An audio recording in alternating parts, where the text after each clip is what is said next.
बोला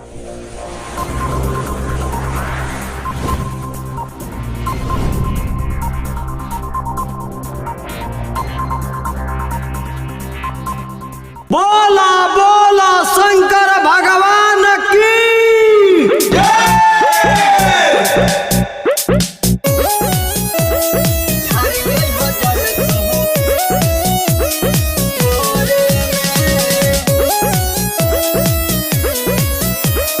Asian recording studio Jataur बाजार।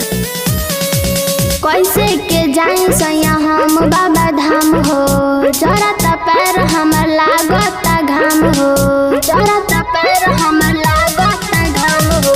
कैसे के जाए सैया हम बाबा धाम हो, जरता पैर हमर लागता घाम हो।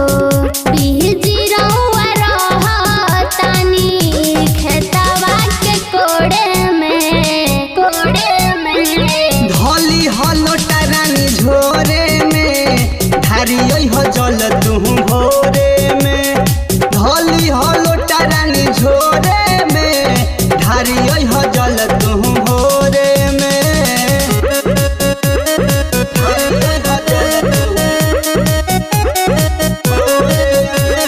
Music by Raghunandan sir. Asian recording studio Jataur बाजार। संघवा में बाड़ी सासु माई हो, उनका से चलल न जाई हो। मानो ना बात सुनाए मोर रानी, बाबा के कृपा हो जाई हो। चलते चलते दौरान उठे लागी सैया गोड़े में। धली हलो टरानी झोरे में धारियो हो जल तू भोरे में। धली हलो टरानी झोरे में धारियो हो जल तू भोरे में। धारियो हो जल तू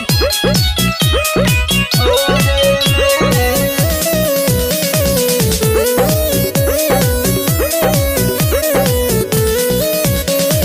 कदी उदय भान पिया गाड़ी हो, लागता धूप बड़ी भारी हो। रिम झिम बरसे लागी सवनवा, कृपा को दिहे त्रिपुरारी हो। देरी जन लगाई रघुनंदन, भोला से नाता जोड़े में। धली हलो टरानी झोरे में धारियो हो जल तू भोरे में। धली हलो टरानी झोरे में धारियो हो जल तू भोरे में। एशियन रिकॉर्डिंग स्टूडियो जतौर बाजार।